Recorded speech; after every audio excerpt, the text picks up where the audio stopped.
अब हम type number 2 देखते हैं। टाइप नंबर 2 कैसे प्रश्न पूछेगा? अगर आपसे कभी कह दे कि एक व्यक्ति की आय में 20% की वृद्धि हुई, आप लोग भी साथ में लिखते चले। एक व्यक्ति की आय में 20% की वृद्धि हुई तथा कुछ दिनों बाद पुनः 20% की आय में वृद्धि हो गई।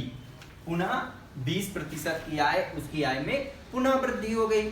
तो आपसे प्रश्न कहेगा कि तो बताओ उसकी आय में, तो बताओ उसकी आय में कुल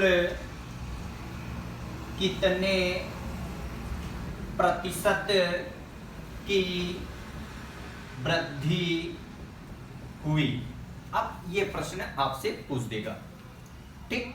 तो ऐसा प्रश्न आप कैसे करोगे समझना है।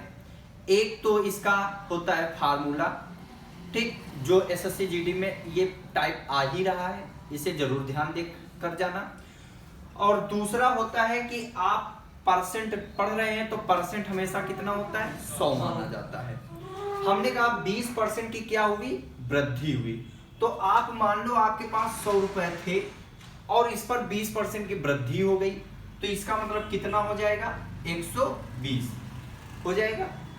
अब उसने कहा पुनः उसकी आय में 20% की वृद्धि हो गई, मतलब जितना रुपया था उसकी आय में पुनः 20% की वृद्धि हो गई, तो मतलब पुनः 120 हो जाएगा। बोलो। तो हमने कहा 1 0 से 1 0 कैंसिल, 1 0 से 1 0 कैंसिल हो जाएगा। तो आप कहोगे 12 गुणे 12 कितना होता है, 12 बराबर 144 बटा 100। तो हमने कहा 100 से 144 हुआ, तो बताओ कितने परसेंट की वृद्धि हुई, तो 44% की वृद्धि हुई, हमारा उत्तर हो गया। और इसी को हम लोग कह देते हैं कि आप फार्मूला याद रखो, x plus y plus minus x y बटा 100, ठीक। तो x का मतलब होता है पहले परसेंट, y का मतलब होता है दूसरा परसेंट।